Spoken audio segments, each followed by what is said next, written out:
ladies and gentlemen, once again, this is Jeremy Smith. As you guys know, I am a Sony user, and I apologize guys, I am a bit late to the party, but I had to take some time to talk about some of Sony's new releases. A couple days ago, I guess, I'm not even sure what day of the week it was. Time has been going by very quickly at the holiday season for me as usual. But a few days ago, I made a little Instagram reel, my very first Instagram reel, and I spoke about some new Sony products. I kind of showed off the new 70-200 GM version 2, and I also spoke about the A7IV.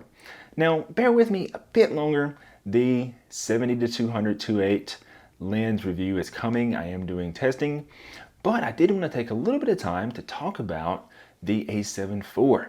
So you guys have all seen the specs. I mean, the camera is, it's a very solid hybrid camera option. Now, I'm not going to get into a lot of specs in this video, but the camera is 33 megapixels.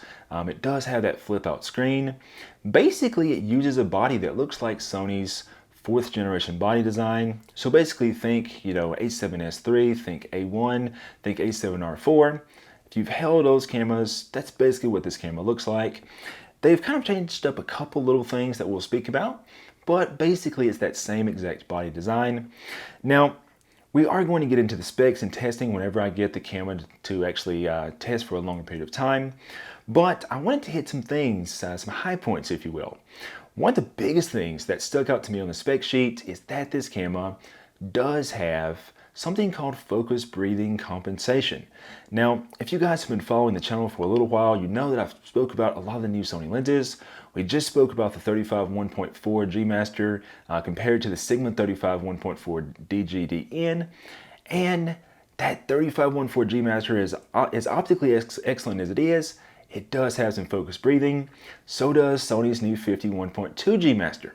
So this focus breathing compensation, what it does is it slightly crops in a little bit, and basically that allows the camera to electronically compensate for the focus breathing. So basically it crops in a little bit, and then as the lens goes through its focus range, the camera basically keeps the field of view constant.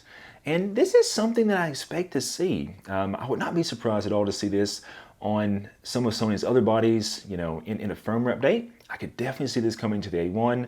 I could definitely see it coming to the A7S II, and maybe even some of the cinema cameras as well. You guys will notice that with this setting turned off, you can see how the 51.2 G Master I was testing with, you can see that it does have some very noticeable focus breathing, but whenever I switch this feature on, you guys will notice that we don't see this. So pretty cool feature. Oh yes, and of course, I should go ahead and mention this as well. Yes, the A7IV does have a flip out articulating screen.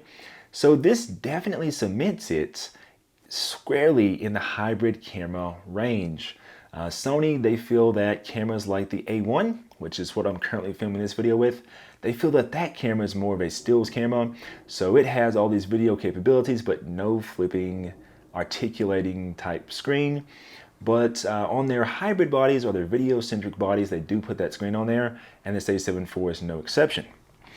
Another thing that was interesting to me about this camera is that we don't have this dedicated exposure compensation dial anymore.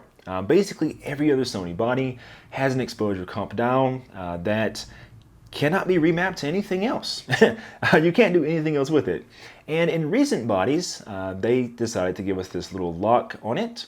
But on the A7IV, it still has this locking design, but now it's set up to where you can actually go in and customize the dial to your liking.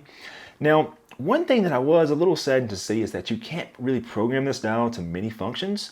So hopefully in the future, Sony will kind of unlock this and give us more possibilities with it. But I thought it was kind of cool. I played with it a bit. I thought it could be very useful to use to set custom white balance. Like if you are into shooting in Kelvin mode, now you can have this dial do the Kelvin temperature, and then you have 3 other dials to do your aperture and your shutter speed and your ISO.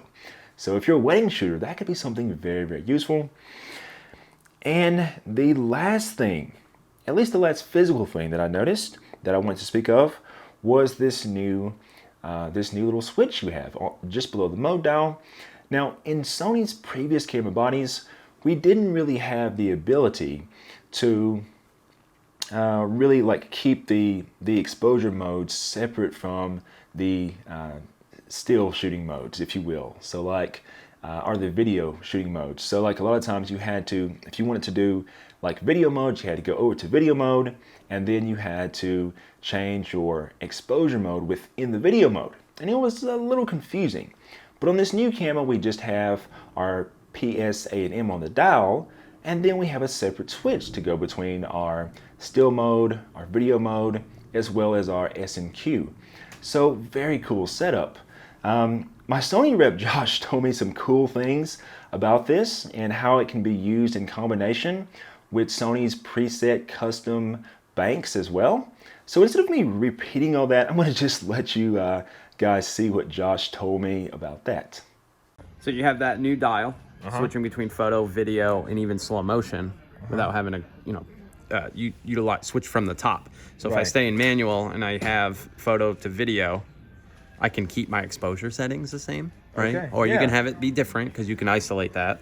Right. But the user modes 1, 2, and 3 are dependent on what mode you're in here, shooting mode. So I could have 3 custom settings for photo, 3 custom settings for video, or even 3 custom settings for S and Q, all independent from each other. Okay. Right. And then you have the internal memory modes to think about too. So you have an additional 4 memory modes in S and Q, photo and in video.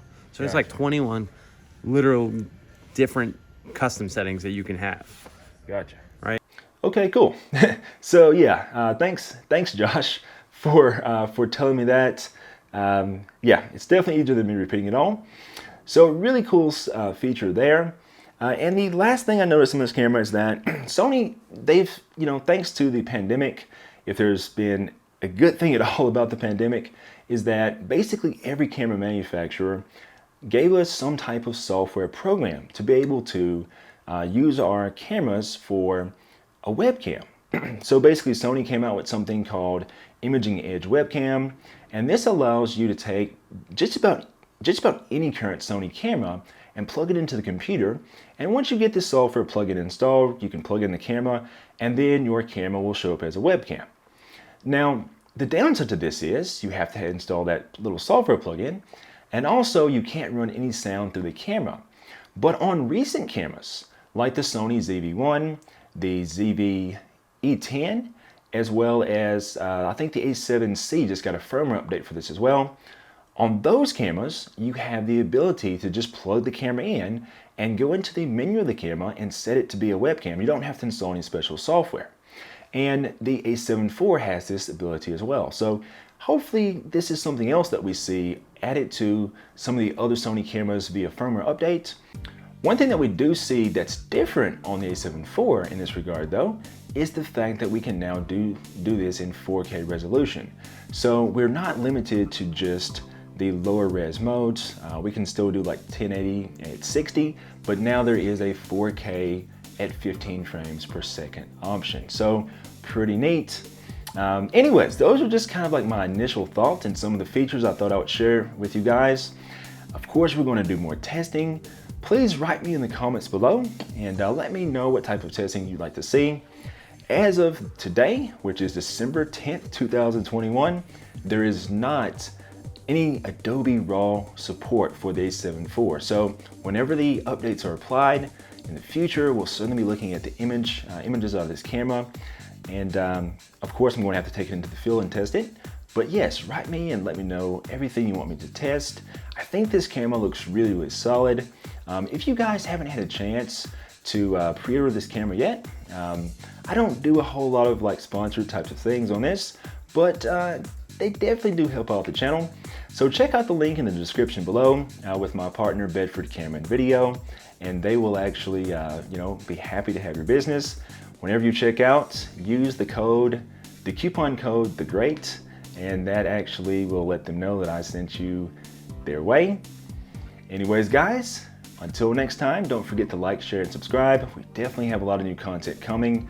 I'm super excited to show you guys the new 70-200G Master version 2, as well as this camera in more detail, and all kinds of things in between. So don't forget to subscribe and turn the notifications on. Until next time, this is Jeremy Smith, signing off.